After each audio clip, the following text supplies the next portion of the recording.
this before my mom comes out. Look at my shirt. Ain't nobody got time for that. Good morning, it's August 27 and on my way, I'm just waiting for my friend to be picked up. We're going to the hospital. Today is my bilateral mastectomy with axillary dissection day, and it's been a rough month for me.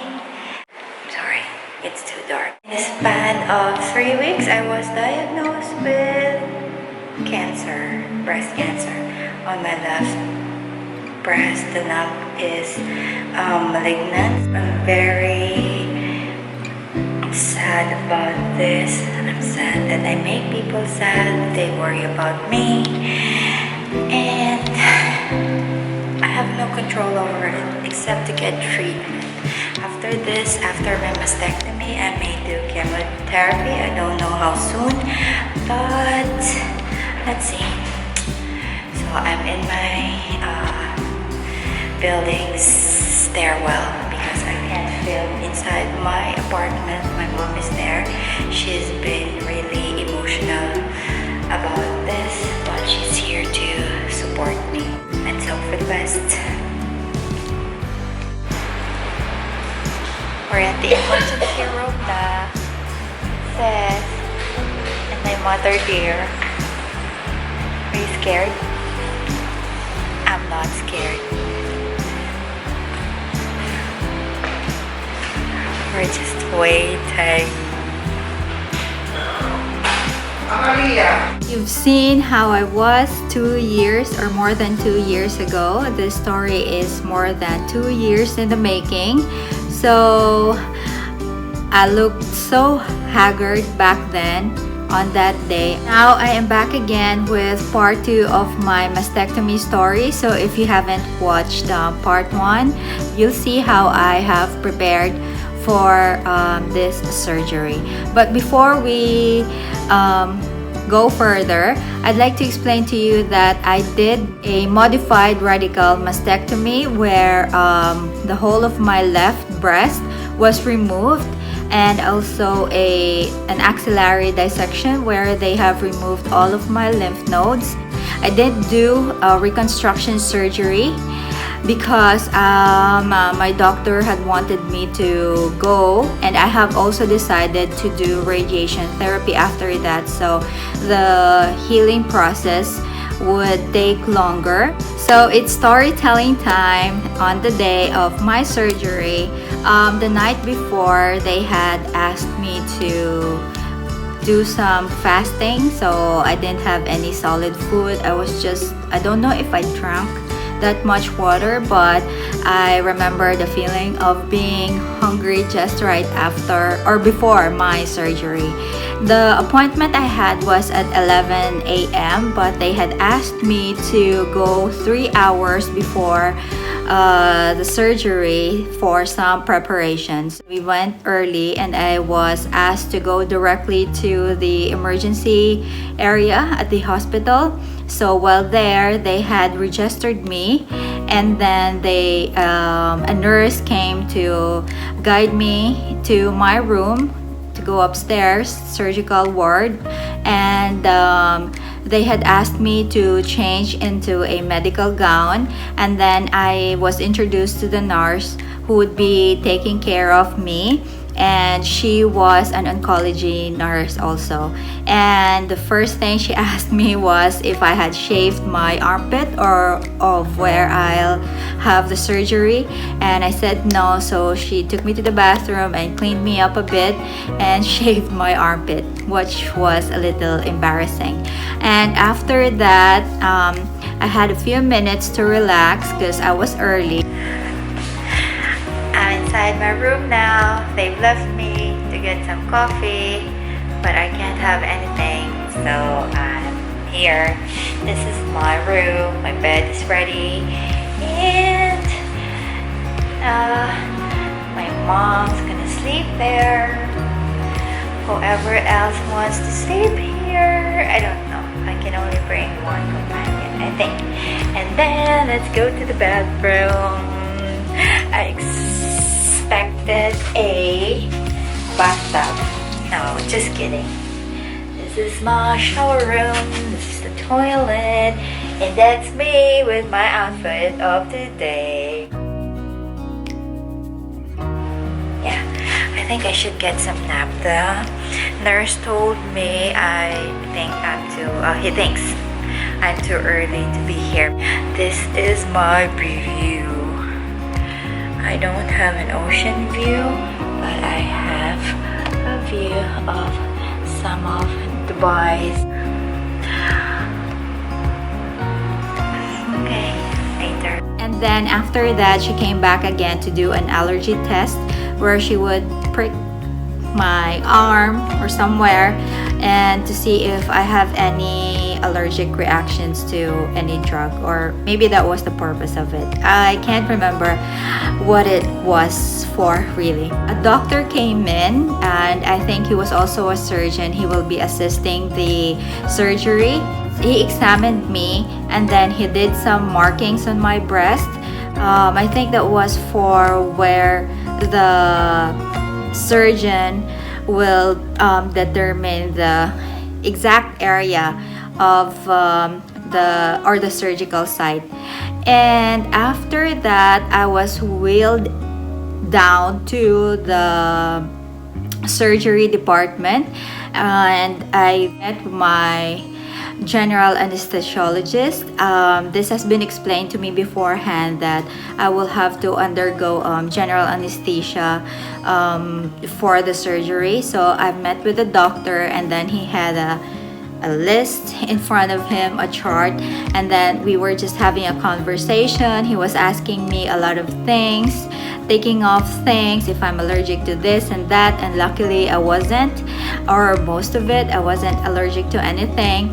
And then he proceeded to explaining the process of giving me the anesthesia, that I'll be totally unconscious and I'll have a tube down my mouth to my chest, which scared me a little bit, but I had some idea about it already, so I wasn't really scared, and I felt comfortable when he was assuring me that everything should go well. And after that, they took me up again to my room, and I just waited.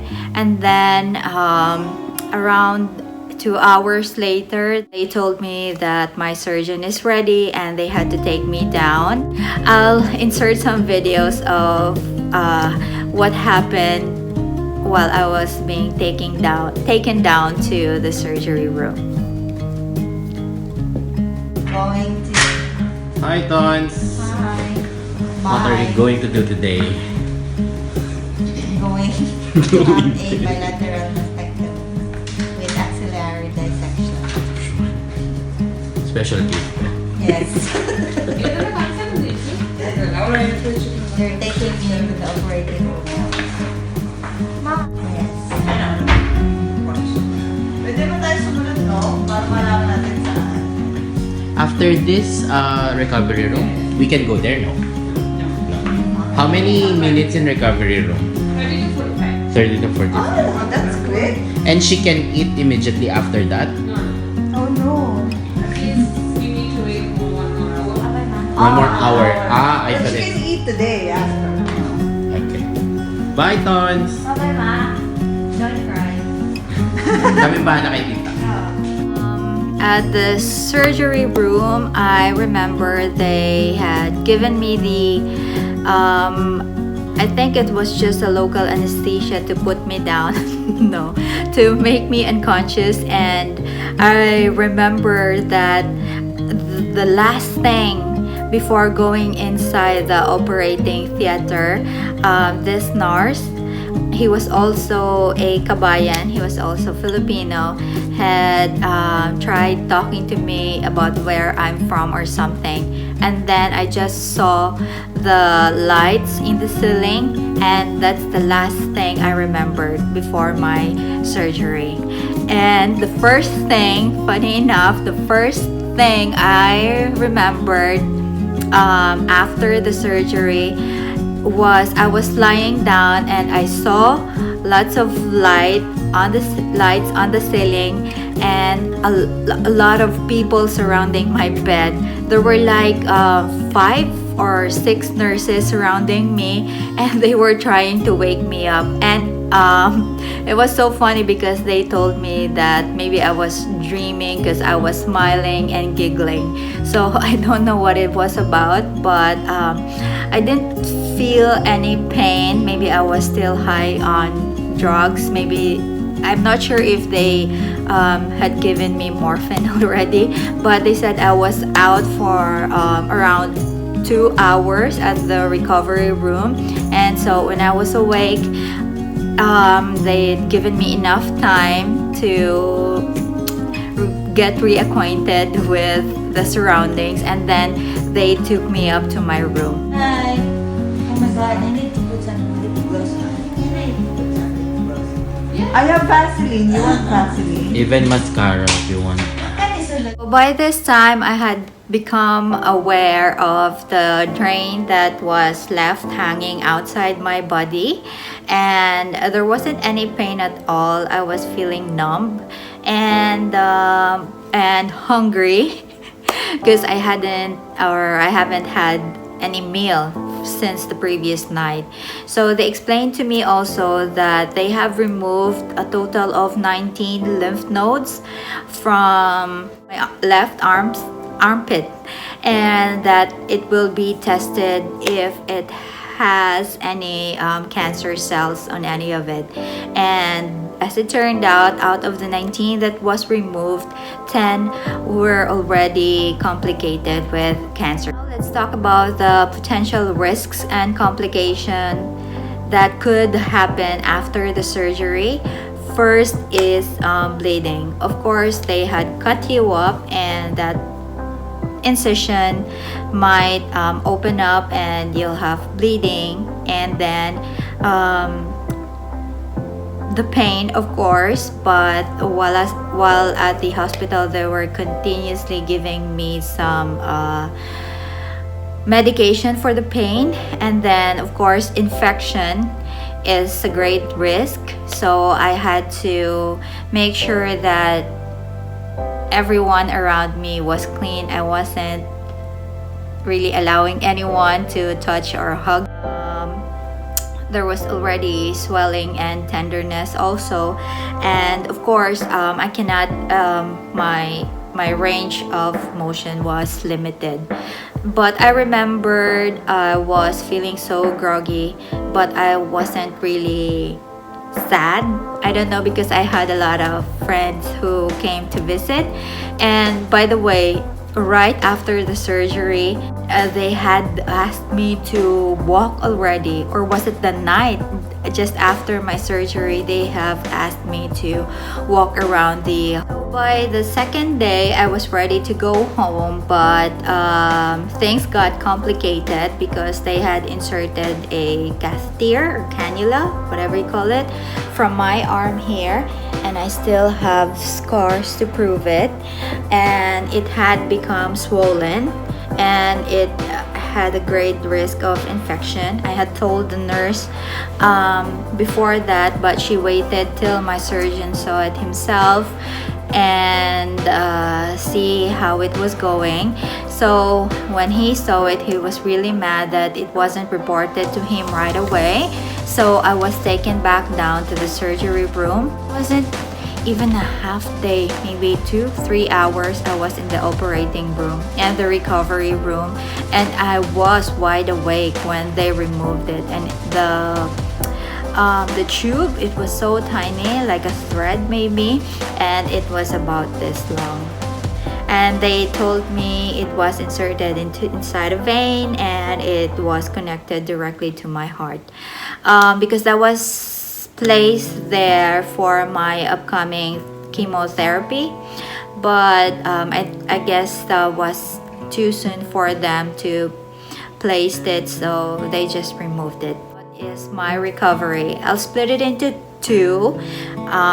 I'll talk about my recovery in the hospital, and the next part is recovery at home. Recovery at the hospital involves the nurses and the doctors checking in once in a while to check my blood pressure and all, and checking the surgical area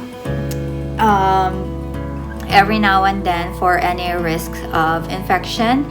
And also I was encouraged to move around and not be tied down to the bed, and that they also gave me some medication and generally for the pain and nausea. Next part is recovery at home, but before that I was given a lot of instructions by my medical team on how to take care of my surgical area and in general my well-being once I get home. So first, since I had a drain outside my body, they had given me a paper, a chart, where I had to monitor the fluid that's coming out from it, because technically once you have your surgery, fluids can accumulate inside the surgical site. So the drain was there to help that fluid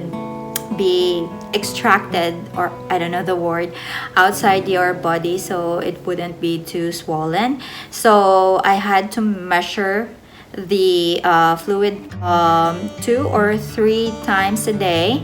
So I was given this container with measurements on it, so I can measure the fluids that's coming out of my surgical site. And the first few days the fluid can be more of the blood, so it's really red, and then after several days it turned some kind of yellowish, and until it's cleared out. And I was so amazed that I was supposed to have the drain for more than a week, but for less than a week my doctor, my surgeon, called me in for a checkup, and he said that the drain was ready to be taken out, and I was so happy back then. And while at home, also during recovery, it is important that you get enough sleep and a proper nutrition. So I was so lucky that my mama was there with me, and that she was taking care of all my meals, and I was eating healthy.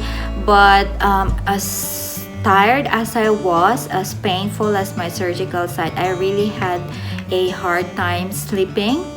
Of course, I think it's understandable, but I tried to get as much rest as I can that time. And also I was given some pain relievers, but actually I didn't rely on them too much. And about cleaning the wound, because of the high risk of infection, yes, I was able to shower right away once I got home. So I improvised again. I like doing DIYs, because if you buy all the things that are needed during mastectomy, it's very expensive, like the pillows, the drainage pouch or belts. It's really expensive, so I did my own, if you have seen my other video. And this time when I shower, because it is important for the wound to be kept dry, so what I did, instead of buying those mastectomy shower capes or something, so what I did, I just asked my mom to help me put in some cling wraps all over my left shoulder until the back, and then I showered. I can shower on my own. That was my recovery from the surgery. And oh, by the way, I had to take 2 weeks leave from work just for the surgery and the recovery period. I would have loved to show you my surgical incisions. It's right here. I'm not wearing any of my breast forms today. And if you see what I'm wearing, it is the same dress I had worn when I got out from my mastectomy surgery, got out from the hospital. Mentioned I would have loved to show you my incision, but out of respect for my mama's feelings, I have a feeling that she wouldn't like it if I expose it out there to everyone. But that's what I went through during my mastectomy period and the recovery. So, oh, by the way, I had to mention that while recovering, your nurse will also, or you can also see it online, of the different exercises that you can do, like climbing the wall and sideways. A lot of exercises you need to do while recovering from mastectomy. So I hope you learned something about this story, and it's not easy. You will have to prepare a lot of things, and you have to condition yourself of what you are going through, but you will get there. Thank you so much for watching. I'll see you again on the next one. Bye-bye. You'll be